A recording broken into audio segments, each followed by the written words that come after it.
آپ نے اس سے پہلے والے ویڈیو میں سنا کہ سورہ فاتحہ کا پڑھا جانا امام کے پیچھے مقتدی پر واجب ہے، جیسا کہ اللہ کے رسول نے فرمایا اس شخص کی نماز نہیں جو سورہ فاتحہ نہیں پڑھتا۔ یہاں یہ نہیں کہا گیا ہے کہ یہ امام کے لیے ہے یا مقتدی کے لیے ہے، بلکہ ہر اس آدمی کو جو نماز پڑھ رہا ہو، چاہے وہ کوئی بھی نماز پڑھ رہا ہو، سورہ فاتحہ کا پڑھنا ہر رکعت میں ضروری ہے، جیسا کہ اس حدیث میں بخاری مسلم کے حوالے سے آپ نے سنا اور کہا گیا۔ اسی لیے سورہ فاتحہ کا پڑھنا سب پر واجب ہے، امام پر بھی مقتدی پر بھی۔ ہاں، امام ایکسٹرا کچھ صورتیں اور لگاتے ہیں، مقتدی سورہ فاتحہ پڑھ کے خاموش ہو جاتے ہیں۔ اب آئیے اس سلسلے میں ایک دوسری حدیث ہم آپ کے سامنے مسلم شریف سے پیش کرتے ہیں۔ عن ابی ہریرہ قال قال رسول اللہ صلی اللہ تعالی علیہ وسلم من صلی صلاة لم يقرأ فيها بأم القرآن فهي خداج ثلاثا غير تمام فقيل لأبي هريرة إنا نكون وراء الإمام قال اقرأ بها في نفسك فإني سمعت رسول الله صلى الله عليه وسلم يقول قال الله تعالى قسمت الصلاة بيني وبين عبدي نصفين۔ حدیث بہت لمبی ہے اور یہاں تک ہے، میں انشاءاللہ آپ کو پوری سناتا ہوں۔ یہ دوسری دلیل دے رہا ہوں میں سورہ فاتحہ کے وجوب پر مقتدی کے لیے اور ہر نمازی کے لیے جو نماز چاہے وہ جو بھی نماز پڑھتا ہوں۔ ابو ہریرہ راوی حدیث کے فرماتے ہیں اللہ کے رسول نے فرمایا جس شخص نے من صلی صلاۃ، جس نے کوئی بھی نماز پڑھی، چاہے فرض نماز پڑھے وہ، سنت پڑھے، نفل پڑھے، کوئی بھی نماز پڑھے اور اس میں سورہ فاتحہ اس بندے نے نہیں پڑھی، اللہ کے رسول فرماتے ہیں من صلی صلاۃ، جس نے کوئی بھی نماز پڑھی اور اس نماز میں اس نے سورہ فاتحہ نہیں پڑھی فہی خداج، تو وہ نماز ناقص ہے، ناقص ہے، ناقص ہے، غیر تمام، بالکل نہیں ہوئی نہیں۔ یہ اللہ کے رسول فرما رہے ہیں۔ اب یہ حدیث بیان کی حضرت ابو ہریرہ رضی اللہ تعالیٰ عنہ نے بعد والے لوگوں سے جو تابعی تھے، انہوں نے پوچھا ان نکون وراء الامام، صحابی رسول ہم لوگ امام کے پیچھے بھی تو نماز پڑھتے ہیں، تو کیا امام کے پیچھے بھی سورہ فاتحہ پڑھیں؟ حضرت ابو ہریرہ نے فرمایا اقرأ بہا فی نفسک، اپنے دل میں پڑھ لیا کرو،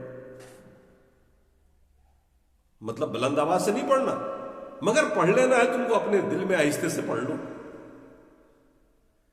یہ کون کہہ رہے ہیں؟ صحابی رسول۔ اور صحابی رسول کا مقام تو آپ کو پتا ہونا چاہیے نا، پوری دنیا کے لوگ مل کے بھی ان کے برابر نہیں ہو سکتے۔ ائمہ تو کیا، پوری دنیا کے علماء، پوری دنیا کے عوام بھی ان کے مقابلے پہ نہیں آ سکتے۔ یہی وجہ ہے کہ اللہ کے رسول صلی اللہ تعالی وسلم نے صحابہ کا مقام بیان فرماتے ہوئے ارشاد فرمایا لا تسبوا اصحابی، میرے صحابہ کو برا بھلا نہ کہنا، فإن أحدكم لو أنفق مثل أحد ذهبا، کیونکہ تم میں سے اگر کسی نے احد پہاڑ کے برابر بھی سونا اللہ کی راہ میں خرچ کر دیا ما بلغ مد احدهم ولا نصفه، تو تم ان کی ایک مد یعنی آدھا کلو جو کے برابر بھی جو انہوں نے اللہ کی راہ میں خرچ کیا ہے اس کے برابر تم نیکی نہیں پاؤ گے۔ احد پہاڑ کے برابر بھی سونا اگر ہم اور آپ اللہ کی راہ میں خرچ کرتے ہیں تو ہم کو اور آپ کو وہ نیکی نہیں مل سکتی جو نیکی ان کو آدھا سیر جو خرچ کرنے میں اللہ نے دی، یہ ان کا مقام۔ تو صحابہ کا تو اتنا فتویٰ، یہ فتویٰ ہی میں سمجھتا ہوں تمام ائمہ پر بھاری ہے۔ اگر کوئی شخص اس حدیث کے اوپر ایمان نہ رکھے یا اس کو کوئی ذوق ثابت کرنا ہے وہ تو کر ہی نہیں سکتا ہے کہ وہ بخاری و مسلم کی حدیث ہے، اور پھر بھی اگر کسی کے دل میں اس کی کوئی تعویل ہے تو ابو ہریرہ کا یہ فتویٰ کافی ہے، تمام ائمہ سے اوپر ہے۔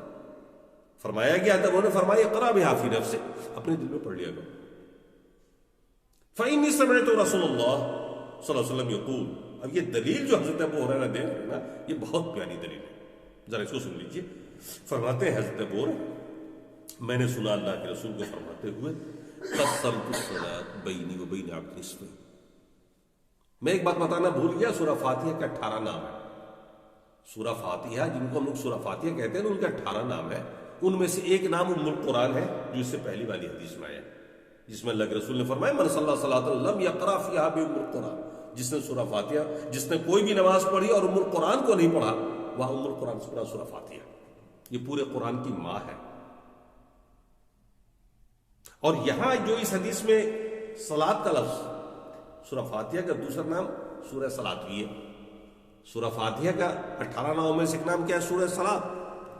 صلاۃ اس کا نام ہی اسی لیے رکھا گیا کہ اس کے بغیر کوئی نماز نہیں ہوتی، سورہ فاتحہ کے بغیر. اس لیے سورت کو تغلیباً غلبہ دیتے ہوئے سورہ صلاۃ کہا گیا. اب دیکھیے اللہ کے رسول کیا فرما رہے ہیں.